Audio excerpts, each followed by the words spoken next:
Australian Open runner-up Marco Bagdatis could do nothing in the face of the Spanish phenomenon that is Rafael Nadal.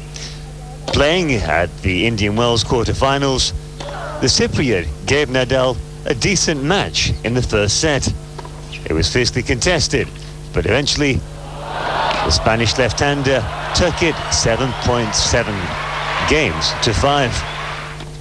As for the second set, well, that was a completely different story. It was one-way traffic, and it was all Spanish. Nadal showed off his repertoire of skills, and Bagdatis could do nothing. Too many forced errors as the Spaniard closed it out 6-love.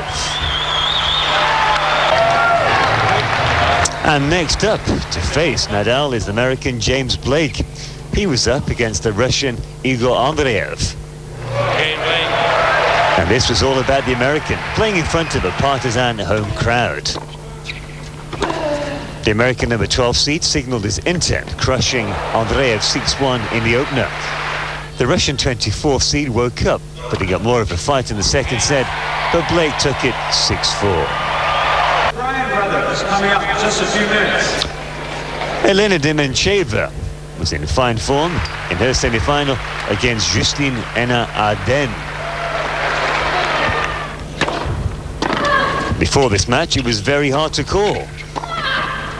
Demencheva looked weak in the beginning as she lost the opening set 6-2 to the diminutive Justine Henin-Ardenne. Then the Belgian needed bandages on her left knee, her right knee rather, and thereafter her game seemed diminished. Demencheva took advantage. She took the second set 7-5 to level, and the third set she had the momentum.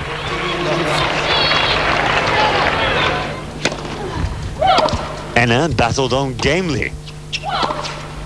Her backhand was as glorious as ever, but Demencheva was equal to the fight.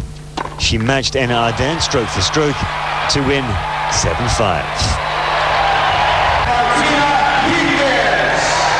Maria Sharapova's through to the final after once again ending a promising run from comeback queen Martina Hingis, the Russian number 3 seed, a straight sets winner in California.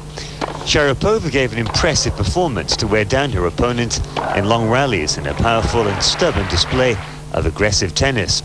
The 6-3 scoreline didn't adequately reflect the level of play, particularly in a hard-fought second set when Hingis had her opponent on the ropes, before the Russian, suffering from blisters, let rip with another punishing forehand.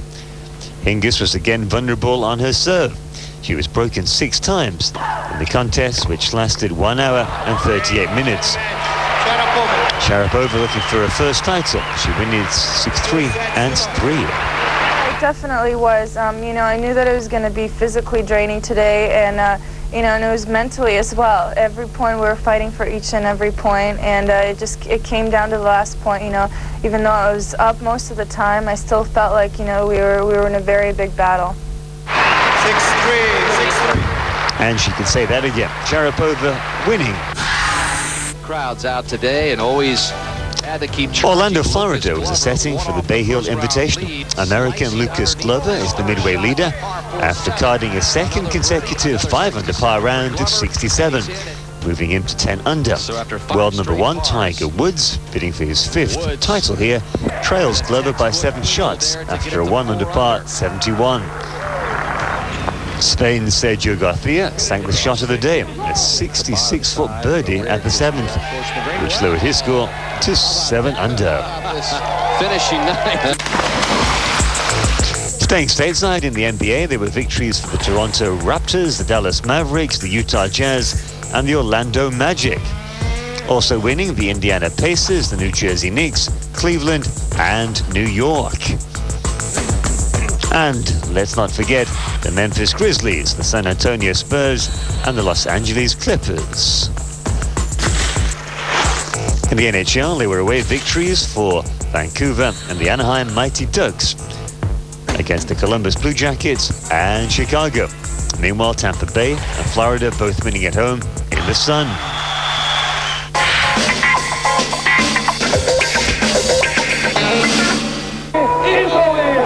Italy have won the most thrilling men's relay of the cross-country World Cup season at the Japanese resort of Sapporo. The anchorman Christian Sorsi snatched victory on the line, but look at this for a finish. 40 meters from the line, and Sweden's Peter Larsson falls, his left ski going from under him on soft snow. Italy capitalized, but it still needed a photo finish to separate their anchorman, Sorsi, from the Norwegian Roning. 14 minutes 46, the winning time. Meanwhile, in the women's team sprint, Germany won also in Sapporo. Their quartet coming home in 14 minutes and 11.5 seconds. Well, there was a battle royal for the second place, which Finland 2 won, beating Sweden 2 in a sprint finish by the narrowest of margins, 1/10 of a second. The finish with 14.4 seconds behind the winning Germans. On to cycling, and this weekend's Milan-San Remo, the first of the major classics, with an expected duel between the two great sprinters of the moment.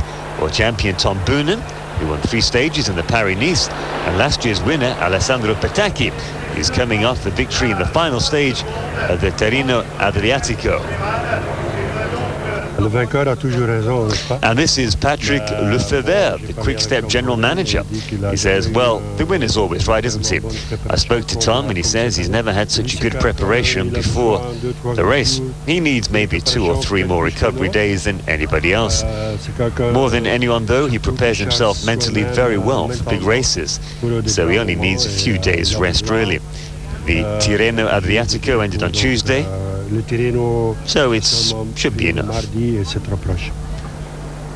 Petacchi showed he's in good shape for the classics, winning the last stage of the Tirreno Adriatico on Tuesday.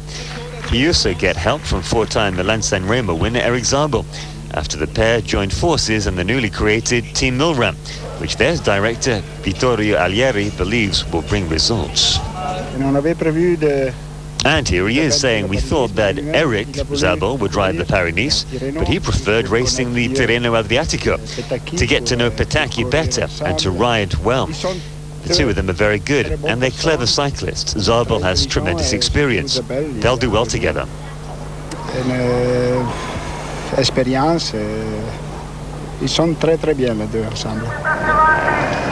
And there are other contenders, like Thor Hushovd, who finished 3rd last year in the race known as a Primavera. Don't forget 2004 winner Oscar Freire, a 3-time world champion, who has also won a stage in the Tirreno. And Alexander Vinokurov can't be excluded. Last year's Liège-Bastogne-Liège winner also won the final stage of the Tour. Well, Milan-San Remo's a great classic for me, but it's also the first one. I'd like to be there, but I don't think I'll be in contention to win, because it's tough with all these sprinters. I work for the team and for Alan Davis, who's in good shape, so we'll see.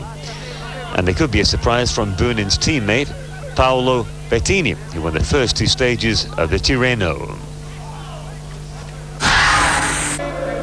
The Millennium Stadium in Cardiff is the venue today when Wales host France. Bernard Laporte and Joe Masso hope to usher the French to Six Nations success.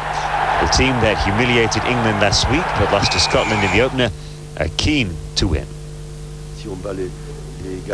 Well, if we beat the Welsh, says Joe Masso, it will be the 15th tournament victory for France in this year that we celebrate the team centenary. That said, it's not going to be easy, but I do hope we can write our names down in rugby history. It'll be great if our team can become the 15th to accomplish this achievement.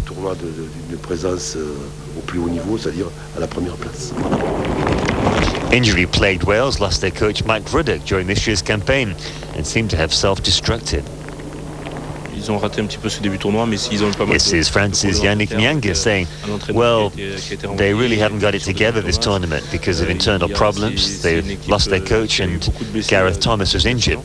They've got other injuries as well at the beginning of the season, so they didn't really have the optimum conditions to confirm last year's success. Wales's captain, Gareth Thomas, ruptured an artery in his neck and is out for the rest of the season. A bitter blow for Wales and his Toulouse teammates. And here's one of them, Frédéric Michalak, saying, well, we were very worried for him, and we've been thinking about him. Personally, I think about him each time I play.